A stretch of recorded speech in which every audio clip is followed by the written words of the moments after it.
Bonsoir mesdames, messieurs, nous sommes ici en direct sur Riviera News pour votre émission de Coupe du Monde 2026 le MAG, avec au sommaire comme d'habitude les résultats d'hier soir à ce matin. Il y a eu plusieurs matchs, on va évidemment voir tout cela ensemble, et ce soir, donc aujourd'hui, il est 20h02. Ensuite, nous aurons les trois actualités de la Coupe du Monde en trois actualités avec notamment une mauvaise nouvelle pour Didier Deschamps et un clash aussi lors de Angleterre-Ghana.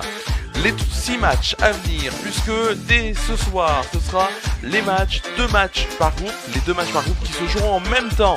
Et on verra ça évidemment, quel match sur quelle chaîne et à quelle heure. Nous sommes en direct, il est 20h02 toujours, et nous allons tout de suite commencer cette émission par les résultats du moment.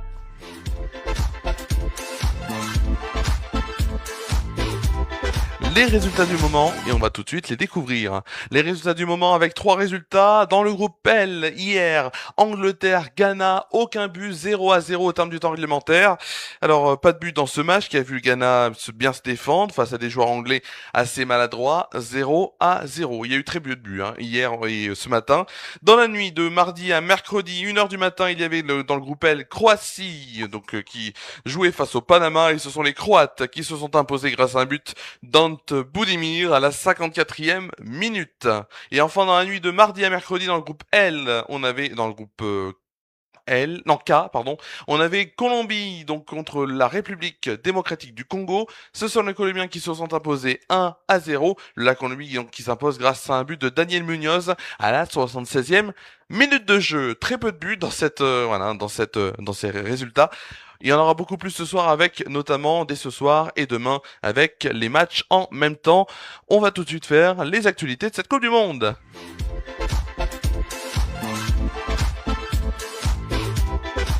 Les actualités de la Coupe du Monde, et on commence évidemment par la première actualité.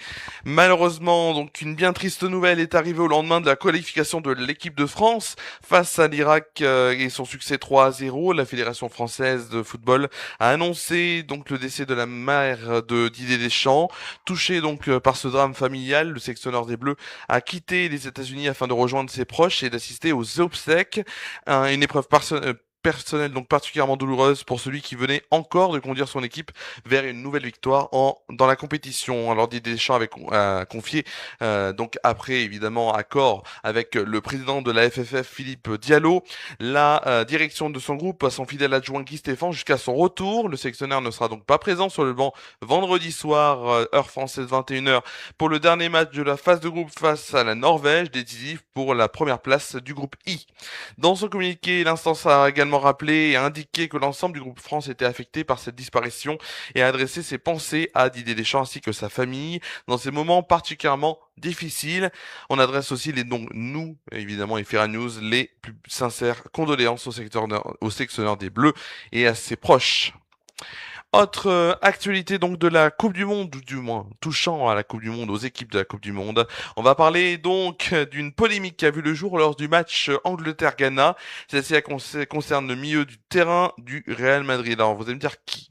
Alors à la mi-temps, une vive tension est apparue entre le joueur anglais et le sélectionneur du Ghana, Carlos Queiroz, comme l'indique The Telegraph. Donc l'indique ce Télégraphe, donc avec Jude Bellingham évidemment et Carlos Queiroz, le coach et au moins un membre de son staff auraient adressé des propos insultants à Bellingham. Morgan Rogers, proche et coéquipier de Bellingham en sélection, a retenu le joueur de 22 ans, tandis que le coach se faisait également maintenir par par ses joueurs. Après la rencontre, Queiroz a expliqué sa version des faits en conférence de presse. Il a mal réagi en proférant des insultes. C'est ce qui a déclenché l'histoire. Mon intention était de lui dire de se calmer avec ce tacle sur Jérémy Opoku. Cela aurait pu valoir un deuxième carton jaune, voire un carton rouge, car il a utilisé son pied contre mon joueur, c'est ce qu'a détaillé donc le technicien entraîneur du Ghana de 73 ans. Et on va finir par cette actualité donc de la Coupe du Monde avec cette actualité et un changement de règle que la FIFA veut instaurer dès les phases à élimination directe et notamment peut-être dès les huitièmes de finale puisque ça va être dès les 16e de finale la phase à élimination directe, mais vu que la règle doit en tout cas être validée par l'IFAB, ça prendrait un peu plus de temps que ça, donc quelques jours. La FIFA donc va instaurer dès donc les huitièmes de finale notamment une règle concernant les séances de tir au but. Actuellement, 2 lancers de pièces distinctes sont effectués par l'arbitre avant la séance. Le premier pour choisir le virage où se dérouleront les tirs, le second pour définir quelle équipe frappera en premier. La FIFA souhaite simplifier ce processus et instaurer un unique tirage au sort. Le capitaine qui remportera ce lancer aura un choix stratégique à faire, soit le côté du terrain, soit commencer en premier.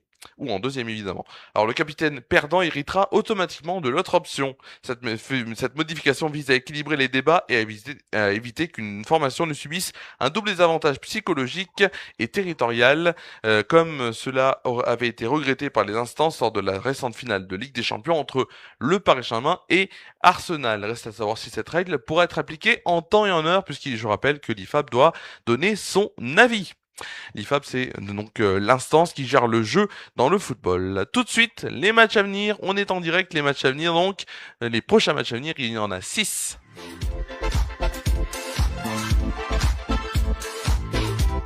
Avec ce beau ciel, du moins un ciel un peu voilé ce soir. Donc, les matchs à venir ce soir dans le groupe B. On aura Suisse-Qatar sur M6 et Minsport 1, Bosnie-Herzégovine contre donc le Qatar. Alors c'est Suisse plutôt, Suisse-Canada. Suisse-Canada, je l'ai bien écrit ici, je crois oui. Suisse-Canada, donc excusez-moi. Suisse-Canada donc sur M6 et Beansport 1, Bosnie-Herzégovine, Qatar sur Beansport 2.